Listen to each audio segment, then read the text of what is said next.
Hello students, आज हम बात करेंगे 11th कॉमर्स के सब्जेक्ट बिजनेस स्टडीज की। और आप सभी को पता है कि इसमें हम रिवीजन कर रहे हैं। इसमें हम जिस चैप्टर का रिवीजन कर रहे हैं वो चैप्टर है private, public and global enterprises. Okay, इसके अंदर जो हमारा टॉपिक चल रहा है वो टॉपिक था, कल हमने पब्लिक कॉर्पोरेशन देखा था कि पब्लिक कॉर्पोरेशन का मीनिंग क्या होता है और पब्लिक कॉर्पोरेशन के फीचर्स क्या है। ओके, आज हम जिस टॉपिक के बारे में डिस्कस करेंगे वो टॉपिक होगा पब्लिक कॉर्पोरेशन की क्या मेरिट्स हैं। मेरिट्स को आप एडवांटेजेस भी कह सकते हैं। तो इसमें हम स्टडी करेंगे कि पब्लिक कॉर्पोरेशन जो होती हैं उनकी क्या मेरिट्स होंगी। फर्स्ट मेरिट्स है एडमिनिस्ट्रेटिव ऑटोनॉमी। ऑटोनॉमी को हम फ्रीडम बोलते हैं।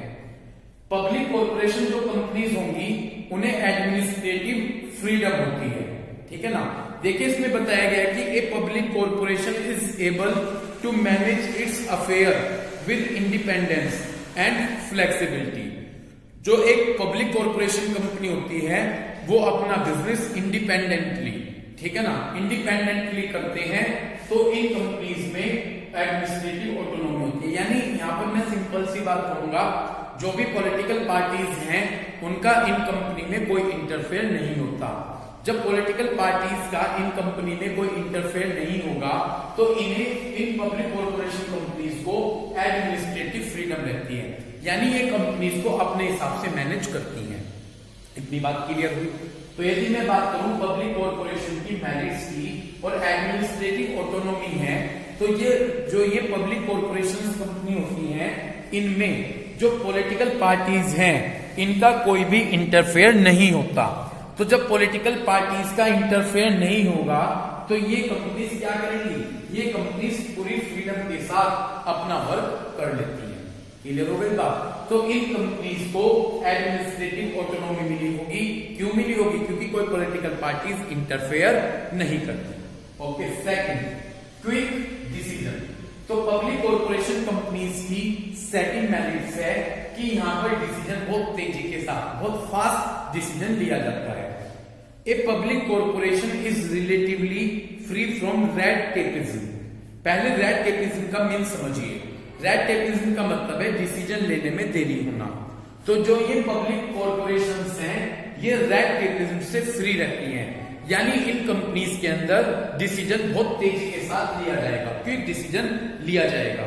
As there is less file work, क्योंकि यहां पर फाइल वर्क बहुत कम होगा और less formalities to be completed. जब कोई हम डिसीजन ले रहे हैं तो डिसीजन लेने से पहले बहुत कम पेपर वर्क होगा और बहुत कम फॉर्मेलिटीज पूरी करनी पड़ती हैं।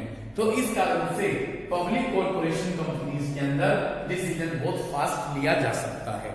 क्लियर हो गई बात। तो इन्होंने यही कहा कि पब्लिक कॉर्पोरेशंस की मेरिट्स क्या है कि पब्लिक कॉर्पोरेशन कंपनीज फ्री होती हैं रेड टेपिज्म से। रेड टेपिज्म का मतलब है डिसीजन लेने में देरी होना, लेकिन पब्लिक कॉर्पोरेशन इस रेड टेपिज्म से फ्री रहती हैं क्योंकि यहां पर लेस फाइल वर्क है, बहुत कम फाइल वर्क है और लेस फॉर्मेलिटीज आपको कंप्लीट करनी पड़ती हैं। इस कारण से आप पब्लिक कॉर्पोरेशन में डिसीजन बहुत फास्ट ले लेते हैं। तो इस तरह से आपको दो मेरिट्स क्लियर हुई। फर्स्ट, मैंने पब्लिक कॉर्पोरेशन की मेरिट्स आपको क्या बताई कि एडमिनिस्ट्रेटिव ऑटोनॉमी।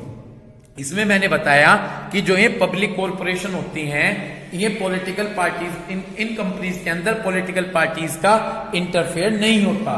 तो जब पॉलिटिकल पार्टीज का इंटरफेयर नहीं होता तो इन कंपनीज को एडमिनिस्ट्रेटिव ऑटोनॉमी, फ्रीडम मिली होती है, एडमिनिस्ट्रेटिव फ्रीडम मिली होती है। ओके, सेकंड मैंने बताया क्विक डिसीजन। जो पब्लिक कॉर्पोरेशन कंपनीज होती हैं इनमें बहुत क्विक, बहुत फास्ट डिसीजन लिए जाते हैं। क्यों? क्योंकि यहाँ पर लेस फाइल वर्क है और लेस फॉर्मेलिटीज हमें कंप्लीट करनी है। इस कारण से यहाँ पर क्विक डिसीजन ले लिए जाते हैं। थर्ड पॉइंट है सर्विस मोटिव का। थर्ड हमारा पब्लिक कॉर्पोरेशन की थर्ड मेरिट्स क्या है? थर्ड मेरिट्स है सर्विस मोटिव। ओके, अब मैं बात करूं सर्विस मोटिव की। तो सर्विस मोटिव में आप देखिएगा, the activities of public corporation are discuss in parliament. जो हमारी पब्लिक कॉर्पोरेशन की थर्ड मेरिट्स है वो मेरिट्स होगी थर्ड सर्विस मोटिव। जो पब्लिक कॉर्पोरेशंस होंगी इनकी एक्टिविटीज को पार्लियामेंट में डिस्कस किया जाता है। इनकी एक्टिविटीज को कहां डिस्कस किया जाएगा? इन पब्लिक कॉर्पोरेशंस कंपनीज की एक्टिविटीज को पार्लियामेंट में डिस्कस किया जाएगा। Okay, these ensure protection of public interest, जिससे जो पब्लिक इंटरेस्ट है उसको प्रोटेक्ट किया जाता है, उसको सुरक्षित रखा जाता है। जो हम सब पब्लिक हैं, हमारे इंटरेस्ट को सुरक्षित रखा जाता है। तो पब्लिक कॉर्पोरेशन की थर्ड मेरिट क्या है कि जो पब्लिक कॉर्पोरेशंस हैं इनकी परफॉर्मेंस को पार्लियामेंट में डिस्कस किया जाता है। तो यहाँ पर पब्लिक इंटरेस्ट को प्रोटेक्ट किया जाता है, यानी जो ये पब्लिक कॉर्पोरेशन होगी इनका मेन मोटिव होगा पब्लिक को सर्विस देना। तो पब्लिक कॉर्पोरेशन कंपनीज की परफॉर्मेंस को पार्लियामेंट में डिस्कस किया जाता है, तो इससे पब्लिक इंटरेस्ट को प्रोटेक्ट किया जाता है। इट मींस दैट यहां पर पब्लिक को सर्विस दी जाएगी। Next, efficient staff. जो पब्लिक कॉर्पोरेशंस होती हैं इनका स्टाफ बहुत ज्यादा इफिशिएंट होता है। इसका कारण क्या है? जो पब्लिक कॉर्पोरेशन होती हैं can have their own rules and regulation. Public corporation companies के अपने खुद के रूल्स और रेगुलेशन होते हैं, ठीक है ना, regarding remuneration and recruitment of employees. Employees को रिक्रूटमेंट का मतलब अपॉइंट करना और रेम्यूनरेशन का मतलब सैलरी देना। तो पब्लिक कॉर्पोरेशन के अंदर जब एम्प्लॉइज को अपॉइंट किया जाता है, उन्हें सैलरी दी जाती है, तो इनके अपने खुद के रूल्स होते हैं, ठीक है ना। ये अपने खुद के रूल्स के अकॉर्डिंग अपने एम्प्लॉइज को अपॉइंट करते हैं और उनको सैलरी देते हैं। साथ में बताया गया it can provide better facility. ये अपने एम्प्लॉइज को बेटर फैसिलिटी देते हैं and attractive term of service, और बहुत ज्यादा अट्रैक्टिव टर्म्स होती हैं सर्विस की, ठीक है। तो जिससे वर्कर इफिशिएंटली वर्क करते हैं।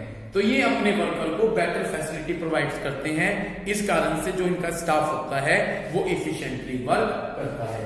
तो इफिशिएंट स्टाफ में यही बताया गया है कि जो पब्लिक कॉर्पोरेशंस होती हैं ये अपने खुद का इनके रूल्स और रेगुलेशन होंगे वर्कर को अपॉइंट करने के और उन्हें सैलरी देने के। साथ में ये अपने वर्कर्स को क्या करते हैं? बेटर फैसिलिटी देते हैं, जिस कारण से इनका जो स्टाफ होता है वो बहुत ज्यादा इफिशिएंट होता है। इतनी बात क्लियर हो गई। नेक्स्ट बताया गया प्रोफेशनल मैनेजमेंट। नेक्स्ट क्या बताया गया? Professional management. इसमें बताया गया है कि जो पब्लिक कॉर्पोरेशन होती हैं, इट्स बोर्ड ऑफ डायरेक्टर।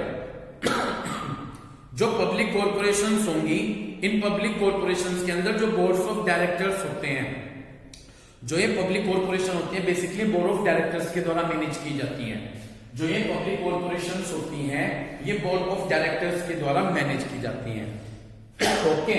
और बोर्ड ऑफ डायरेक्टर्स जो बना होता है उसमें बिजनेस एक्सपर्ट्स होंगे and also the representative of various group. और जैसे कि बहुत सारे ग्रुप होंगे, लेबर, कंज्यूमर, इनके रिप्रेजेंटेटिव होंगे और वो रिप्रेजेंटेटिव गवर्नमेंट के द्वारा नॉमिनेट किए गए होंगे, यानी उन्हें सिलेक्ट गवर्नमेंट के द्वारा किया गया होगा।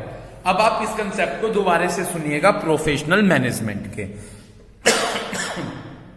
जो पब्लिक कॉर्पोरेशन होती हैं बेसिकली पब्लिक कॉर्पोरेशंस मैनेज की जाती हैं बोर्ड ऑफ डायरेक्टर्स के द्वारा। क्लियर हुई बात आपके? तो जो पब्लिक कॉर्पोरेशंस होंगी ये मैनेज की जाएंगी किनके द्वारा?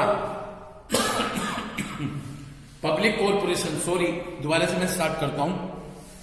जो पब्लिक कॉर्पोरेशन कंपनीज होती हैं ये बोर्ड ऑफ डायरेक्टर्स के द्वारा मैनेज की जाती हैं। किसके द्वारा मैनेज की जाती हैं?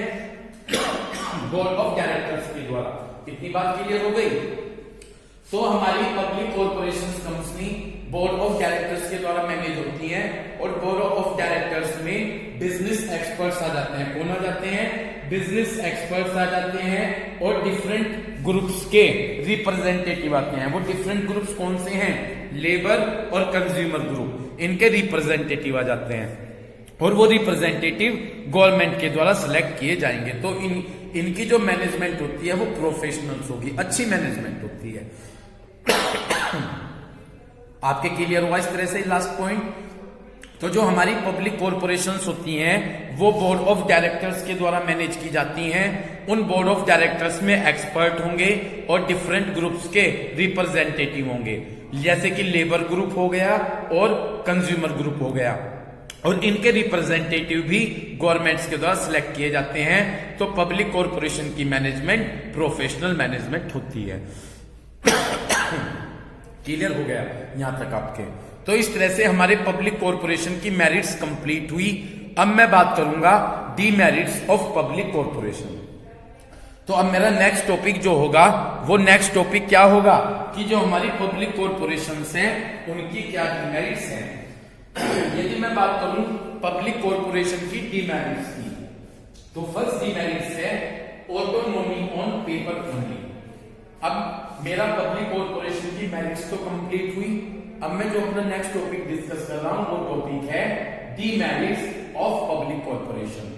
ठीक है ना, कि पब्लिक कॉरपोरेशन की क्या डीमेरिट्स होंगी। First is autonomy on paper only. Autonomy को फ्रीडम बोलते हैं। अभी मैंने आपको फर्स्ट पॉइंट बताया था कि जो पॉलिटिकल पार्टीज का यहाँ पर इंटरफेयर नहीं होता। तो इसमें बताना चाह रहे हैं कि जो ये हमने डीमेरिट्स बताई कि पब्लिक जो हमने मेरिट्स बताई कि पब्लिक कॉरपोरेशन के केस में जो पॉलिटिकल पार्टीज हैं उनका इंटरफेयर नहीं होता, ये केवल पेपर तक है। अब मैं लिमिटेशन की बात करूं, डीमेरिट्स की बात करूं, ऑटोनोमी ऑन पेपर ओनली। जो पॉलिटिकल पार्टीज हैं उनका इंटरफेयर केवल थ्योरेटिकल तक सीमित है। प्रैक्टिकल में जो मिनिस्टर्स होते हैं वो लगातार कंपनी में इंटरफेयर करते रहते हैं। तो ये इसकी डीमेरिट्स है। सुनिएगा ध्यान से। The autonomy of public corporation. Autonomy का मतलब फ्रीडम। जो पब्लिक कॉरपोरेशन की फ्रीडम है वो केवल नेमशेक, नाम मात्र की है। नेमशेक का मतलब नाम मात्र की है। प्रैक्टिकल में जो मिनिस्टर्स होंगे, गवर्नमेंट ऑफिशियल्स होंगे और पॉलिटिकल पार्टीज होती हैं वो लगातार कंपनी के वर्किंग में इंटरफेयर करती रहती हैं। तो यदि हम बात करें डीमेरिट्स की, ऑटोनोमी ऑन पेपर ओनली, जो केवल ये बताया गया है कि पब्लिक कॉरपोरेशन, ठीक है ना, पब्लिक कॉरपोरेशन में क्या रहता है, ऑटोनोमी, फ्रीडम रहती है पब्लिक कॉरपोरेशन के केस में, वो केवल पेपर तक सीमित है। यदि आप प्रैक्टिकल में देखें तो जो मिनिस्टर्स, अंडरलाइन कर लीजिए, मिनिस्टर्स, गवर्नमेंट ऑफिशियल्स और जो पॉलिटिकल पार्टीज हैं वो लगातार कंपनी में क्या करती रहती हैं, इंटरफेयर करती रहती हैं। तो क्लियर हुई? तो यही पब्लिक कॉरपोरेशन की फर्स्ट डीमेरिट्स है कि पब्लिक कॉरपोरेशन की ऑटोनॉमी केवल फ्रीडम केवल पेपर तक है। प्रैक्टिकल में देखें तो मिनिस्टर्स, टॉप ऑफिशियल्स और पॉलिटिकल पार्टीज लगातार कंपनी में इंटरफेयर करती रहती है। जब इंटरफेयर होता है तो कंपनी स्मूथली वर्क नहीं कर सकती। Okay. Second, lack of initiative. देखिए जो ये पब्लिक कॉरपोरेशन होती हैं इन्हें मार्केट में कोई ज्यादा कंपटीशन नहीं मिलता है। जो ये पब्लिक कॉरपोरेशन होती हैं इन्हें मार्केट में ज्यादा कंपटीशन नहीं मिलता। जब इनको मार्केट में ज्यादा कंपटीशन नहीं मिलता तो ये प्रॉफिट को इंक्रीज करने की तरफ ध्यान नहीं देती हैं, क्योंकि मार्केट में इन्हें कोई कंपटीशन नहीं है तो ये प्रॉफिट मैक्सिमाइज करने की तरफ ध्यान नहीं देती हैं। पढ़िएगा इस पॉइंट्स को। Public corporation do not have to face any competition. जो ये पब्लिक कॉरपोरेशंस होती हैं इन्हें मार्केट में कोई कंपटीशन नहीं मिलता है and are not guided by profit motive, और ये प्रॉफिट मैक्सिमाइज करने की तरफ ध्यान नहीं देती, गाइड नहीं होती, ये कोशिश नहीं करती कि प्रॉफिट को मैक्सिमाइज किया जाए। तो पब्लिक कॉरपोरेशन को मार्केट में कोई भी कंपटीशन फेस नहीं करना पड़ता, इसलिए ये प्रॉफिट मोटिव की तरफ गाइड नहीं होती। So the employees do not take initiative to increase the profit. इसलिए जो एम्प्लॉइज हैं वो इनिशिएट नहीं होते कि वो अपने प्रॉफिट को इंक्रीज करें और लॉस को कम करें। क्लियर है? जो पब्लिक कॉरपोरेशन का लॉस होता है वो गवर्नमेंट उस बजट के थ्रू उस लॉस को कवर करती है। समझ में आ गई बात? तो यही बात बताई गई है, लैक ऑफ इनिशिएटिव। जो पब्लिक कॉरपोरेशन होंगी इन्हें मार्केट में इतना ज्यादा कंपटीशन फेस नहीं करना पड़ता, इसलिए प्रॉफिट मोटिव की ओर गाइड नहीं करती। इतनी बात क्लियर हो गया? जो एम्प्लॉइज होंगे वो इनिशिएट नहीं करते कि हम अपने प्रॉफिट को मैक्सिमाइज करें और लॉस को कम करें, तो ये इनिशिएट नहीं होते कि प्रॉफिट को मैक्सिमाइज करें और लॉस को कम करें। क्लियर है? तो ये भी एक डिसएडवांटेज आप समझ सकते हैं। जब एम्प्लॉइज ये नहीं समझेंगे कि कंपनी का प्रॉफिट मैक्सिमाइज किया जाए तो कंपनी कैसे रन करेगी। इतनी बात आपकी क्लियर है? तो मैंने पब्लिक कॉर्पोरेशन के दो डिमेरिट्स क्लियर किए। फर्स्ट में क्या बताया था, autonomy on paper only, in companies की फ्रीडम केवल पेपर तक सीमित है। प्रैक्टिकल में जो मिनिस्टर्स होंगे, पॉलिटिकल पार्टीज होते हैं, टॉप ऑफिशियल्स होते हैं, लगातार कंपनी में क्या करते रहते हैं, इंटरफेयर करते रहते हैं। सेकंड ये बताया गया कि पब्लिक कॉर्पोरेशन कंपनी जो होती हैं, इन्हें मार्केट में कोई भी कंपटीशन नहीं फेस करना पड़ता, इस कारण से प्रॉफिट मोटिव की ओर ध्यान नहीं देती। इसके जो एम्प्लॉइज हैं वो प्रॉफिट मैक्सिमाइज करने की तरफ ध्यान नहीं देते और जो लॉस हो रहा है उसे कवर करने की कोशिश नहीं करते। नेक्स्ट, पब्लिक कॉर्पोरेशन की थर्ड डिमेरिट्स है रिजिड स्ट्रक्चर। ध्यान से सुनिएगा, जो पब्लिक कॉर्पोरेशन कंपनीज की ऑब्जेक्ट और पावर होंगी, the object and power of public corporation, जो पब्लिक कॉर्पोरेशन कंपनी की पावर और ऑब्जेक्टिव होती हैं, are defined by the act. उसे कहां पर डिफाइंड किया गया है, उसे एक्ट में डिफाइंड किया गया है। जो पब्लिक कॉर्पोरेशन कंपनीज की पावर और ऑब्जेक्टिव हैं, उनको एक्ट में डिफाइन किया गया है। कहां डिफाइन किया गया है, एक्ट में।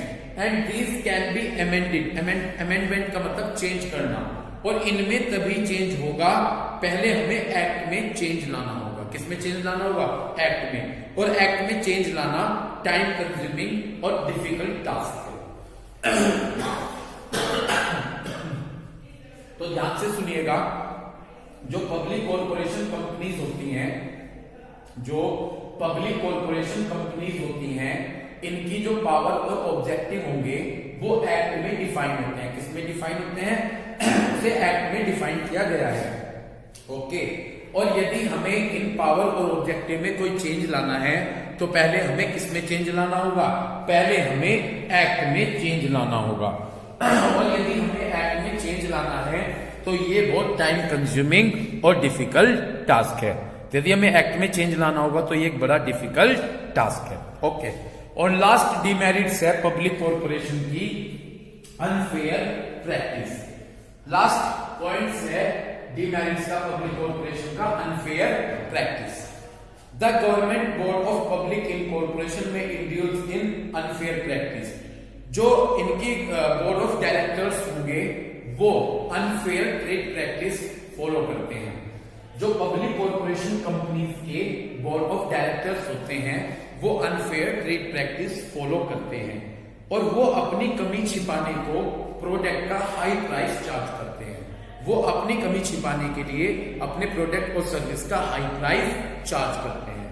तो इनकी जो मैनेजमेंट होता है, जो बोर्ड ऑफ डायरेक्टर्स होती हैं, वो अनफेयर ट्रेड प्रैक्टिस फॉलो करती हैं।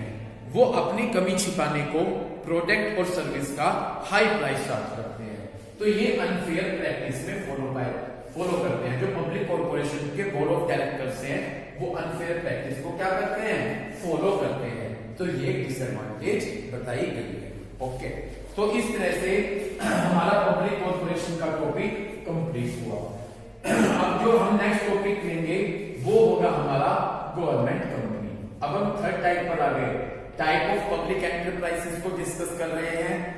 सबसे पहले डिस्कस किया था डिपार्टमेंटल अंडरटेकिंग, सेकंड था हमारा पब्लिक कॉर्पोरेशन, और अब थर्ड आया है हमारा गवर्नमेंट कंपनी।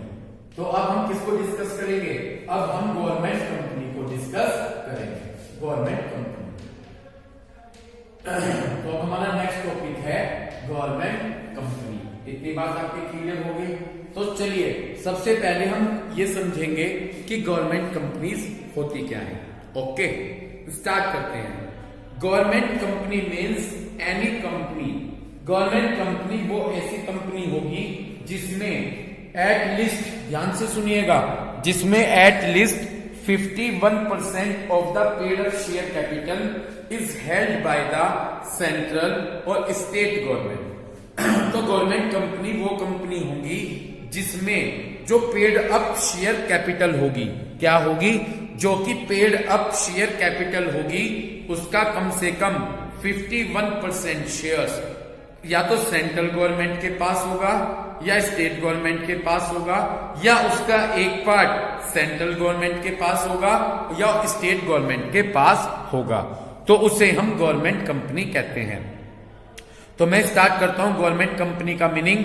गवर्नमेंट कंपनी एक ऐसी कंपनी होती है जिसमें जो पेड अप शेयर कैपिटल होगी, क्या होगी, जो पेड अप शेयर कैपिटल होगी उसका 51 कम से कम 51% शेयर या तो सेंट्रल गवर्नमेंट के पास होगा या स्टेट गवर्नमेंट के पास होगा या उसका एक पार्ट सेंट्रल गवर्नमेंट के पास होगा और स्टेट गवर्नमेंट के पास होगा, तो उसे हम गवर्नमेंट कंपनी कह सकते हैं। Government companies are governed and ruled by the provision of companies act 1956। Government company पर जो रूल्स अप्लाई होंगे वो कंपनीज एक्ट 1956 के रूल्स अप्लाई होंगे। तो गवर्नमेंट कंपनी पर जो रूल्स अप्लाई होंगे वो रूल्स अप्लाई होंगे कंपनीज एक्ट 1956 के। तो आप गवर्नमेंट कंपनी का मतलब समझे इस तरह से, गवर्नमेंट कंपनी वो कंपनी होती है जिसके पास पेड अप शेयर कैपिटल का, किसका, पेड अप शेयर कैपिटल का 50 कम से कम 51% शेयर या तो सेंट्रल गवर्नमेंट के पास होगा या स्टेट गवर्नमेंट के पास होगा। इतनी बात समझ में आ गई। गवर्नमेंट कंपनी वो कंपनी होगी जिसमें पेड अप शेयर कैपिटल का कम से कम 51% शेयर या तो सेंट्रल गवर्नमेंट के पास होगा या स्टेट गवर्नमेंट के पास होगा या एक पार्ट सेंट्रल गवर्नमेंट के पास होगा और एक पार्ट स्टेट गवर्नमेंट के पास होगा। ठीक है ना, उसे हम गवर्नमेंट कंपनी कहेंगे। गवर्नमेंट कंपनी के ऊपर जो रूल्स अप्लाई होते हैं वो रूल्स अप्लाई होंगे कंपनीज एक्ट 1956 के। ठीक है, कुछ गवर्नमेंट कंपनीज के एग्जाम्पल मैं आपको बता रहा हूं, जैसे कि steel authority of India, state trading corporation और हिंदुस्तान मशीन टूल्स। ये एग्जाम्पल होंगे गवर्नमेंट कंपनीज के। इतनी बात क्लियर हो गई। तो गवर्नमेंट कंपनीज के क्या एग्जाम्पल बताए मैंने आपको, steel authority of India, state trading corporation और हिंदुस्तान मशीन टूल्स। ये कुछ एग्जाम्पल हैं गवर्नमेंट कंपनीज के। तो इस तरह से आपको गवर्नमेंट कंपनीज का प्रॉपर मीनिंग क्लियर हुआ। तो गवर्नमेंट कंपनी वो कंपनी होगी जिसमें जो पेड अप शेयर कैपिटल होती है, जो पेड अप शेयर कैपिटल होगी उसका कम से कम 51% शेयर या तो किसके पास होगा, या तो सेंट्रल गवर्नमेंट के पास होगा या स्टेट गवर्नमेंट के पास होगा और उसका एक पार्ट या तो सेंट्रल गवर्नमेंट के पास होगा या स्टेट गवर्नमेंट के पास होगा, उसे हम गवर्नमेंट कंपनीज कहते हैं। और गवर्नमेंट कंपनी पर जो रूल्स अप्लाई होंगे वो रूल्स अप्लाई होंगे कंपनीज एक्ट 1956 के। गवर्नमेंट कंपनी के कुछ एग्जाम्पल हैं, steel authority of India, state trading corporation और हिंदुस्तान मशीन टूल्स। ओके, चलिए एक तो इसके आज जितने भी फीचर्स होते हैं वो मैं आपको स्टडी करा देता हूं। नेक्स्ट टॉपिक है मेरा गवर्नमेंट कंपनीज के क्या फीचर्स होते हैं। नेक्स्ट मेरा टॉपिक है कि गवर्नमेंट कंपनी के क्या फीचर्स हैं। देखिए, यदि मैं बात करूं गवर्नमेंट कंपनी के फीचर्स की, तो गवर्नमेंट कंपनी का फर्स्ट फीचर्स है रजिस्ट्रेशन। क्या फीचर्स है, registration. Government companies get incorporated. Incorporated का मतलब रजिस्ट्रेशन होता है। गवर्नमेंट कंपनीज का जो रजिस्ट्रेशन होगा वो रजिस्ट्रेशन होता है कंपनीज एक्ट 1956 के अकॉर्डिंग। मेरा क्या टॉपिक चल रहा है, मैं गवर्नमेंट कंपनी का मीनिंग क्लियर करने के बाद अब मैं आपसे बात कर रहा हूं कि गवर्नमेंट कंपनी के क्या फीचर्स हैं। गवर्नमेंट कंपनी का फर्स्ट फीचर्स है रजिस्ट्रेशन।